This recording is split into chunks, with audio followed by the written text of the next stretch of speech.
Dans cette vidéo, on va voir comment accéder à l'ensemble des données importantes d'un client. Pour ce faire, on va aller dans l'onglet Commerce, Client. Ici, on a un récapitulatif de tous les clients de Smile Group. Donc prenons par exemple Atos. Donc en cliquant sur le code client, on va pouvoir ouvrir une nouvelle fenêtre par rapport au client en question. Donc de quoi est composée la fiche client? Donc d'un code unique, de sa raison sociale, la TVA intracommunautaire, son adresse bien sûr, la date de création du client et la date de mise à jour. Pour le cas par exemple où l'entreprise aurait changé de raison sociale par exemple, donc elle aurait eu le droit à une mise à jour.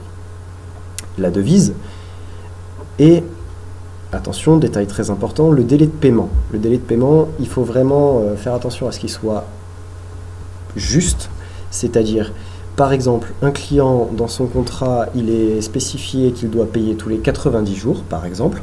Si sur sa fiche client, il est inscrit 30 jours, ça va forcément déclencher une procédure de contrôle de gestion, alors qu'il n'y a pas lieu d'avoir un contrôle de gestion pour ce cas-là. Donc voilà, faites vraiment très attention à ce délai de paiement. On pourrait aussi y voir l'état du client. Est-ce qu'il fait toujours partie des clients de Smile? On peut voir aussi les commerciaux et la BU qui s'occupe de ce client. Ensuite, on a les interlocuteurs en rapport avec ce client, donc c'est toujours intéressant d'avoir les informations.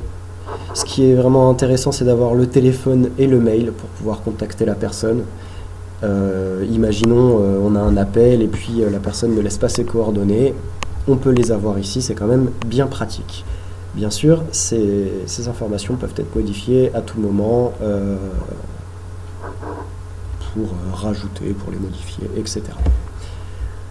Ensuite, dans le bloc juste en dessous, projet maître, on peut voir les projets maîtres par rapport à ce client. Donc là, on voit qu'il y a un projet ici. Alors attention, par défaut, ces trois blocs-là, les cases sont cochées, donc ça affiche les projets seulement en cours. Voilà. Les commandes, donc, par rapport à ce client, et les propositions commerciales, donc les propositions commerciales avec le budget, le nombre de jours total, etc. À présent, les factures en cours, c'est ici qu'on va pouvoir les voir.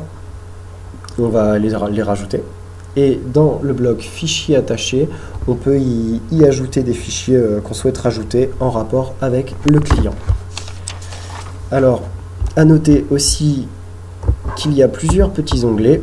Alors, on va en voir un parmi tous. Donc, la marge client, c'est là où on va pouvoir voir